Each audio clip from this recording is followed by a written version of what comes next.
Lagay ng ekonomiya, kalakalan, negosyo at iba pa. Atin ang alamin dito sa Ang Pilipinas Ngayon.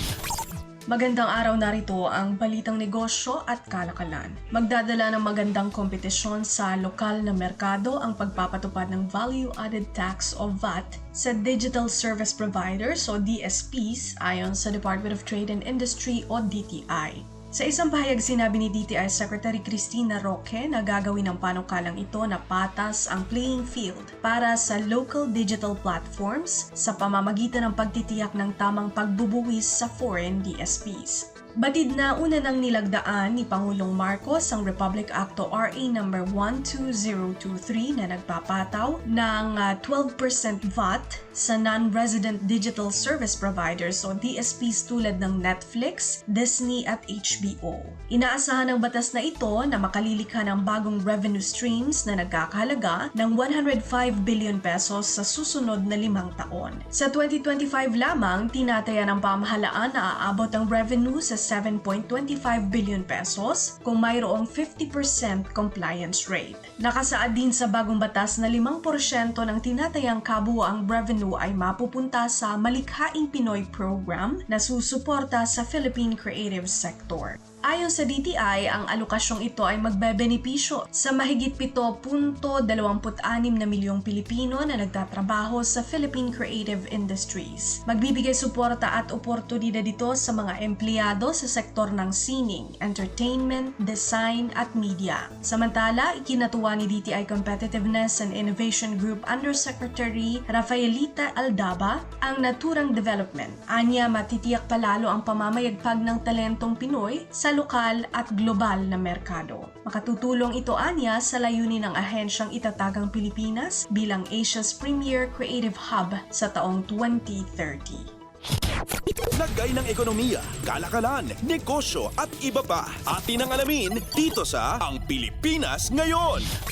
Halos 1 milyong mga pasahero na ang lilipad papasok at palabas ng Ninoy Aquino International Airport o NAIA sa Undas, kasabay ng ulat ng local carriers na may pagsipa sa bilang ng flight bookings sa naturang panahon. Sa isang pahayag, sinabi ng Cebu Air Incorporated na inaasahan nilang aabot sa 1 milyon ang mga biyaherong lilipad sa Cebu Pacific flights, mapa-domestic man o internasyonal na mga destinasyon sa Undas. Iniulat ng kumpanya na ilan sa pinakasikat na destinasyon sa period ang Hong Kong, Cebu, Iloilo, Davao at Boracay. Sa kabilang banda, umaasa rin ng kumpanya na madadagdagan ang bilang ng mga pasahero sa Kapaskuhan dahil sa dagdag na kapasidad sa dagdag na mga ruta. Noong nakaraang buwan, sinabi ng Cebu Pacific na naglunsad ito ng karagdagang ruta sa Hong Kong, Davao at Puerto Princesa ngayong buwan ng Oktubre. Samantala, sinabi naman ng Philippines Air Asia Incorporated na kinakikitaan nila ng dagdag na bookings ang domestic at international flights. Mula October 30 hanggang November 3, nakapagtala na ang Air Asia ng mahigit 50,000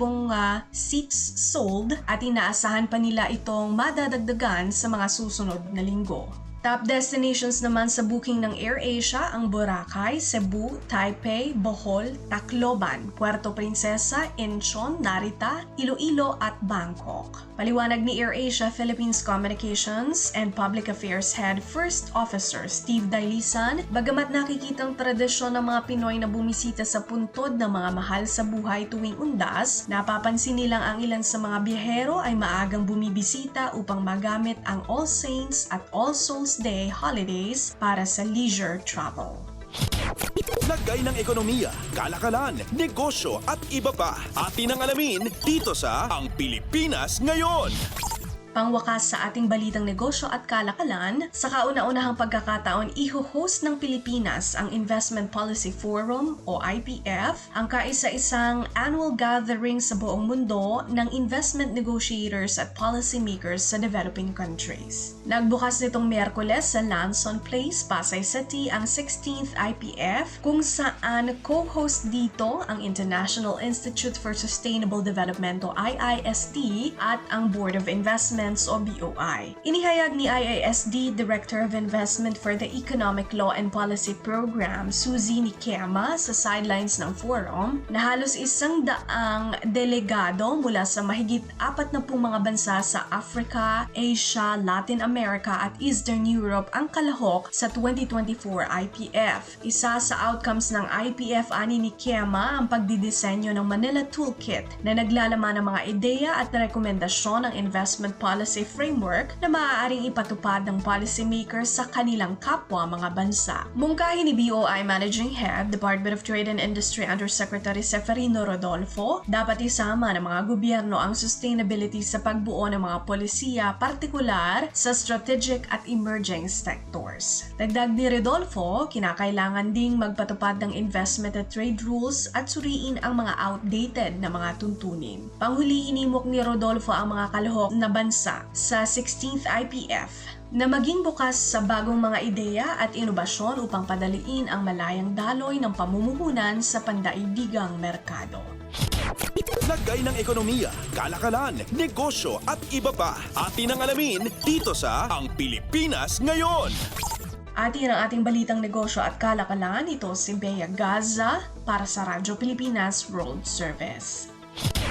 Lagay ng ekonomiya, kalakalan, negosyo at iba pa. Atin ang alamin dito sa Ang Pilipinas Ngayon.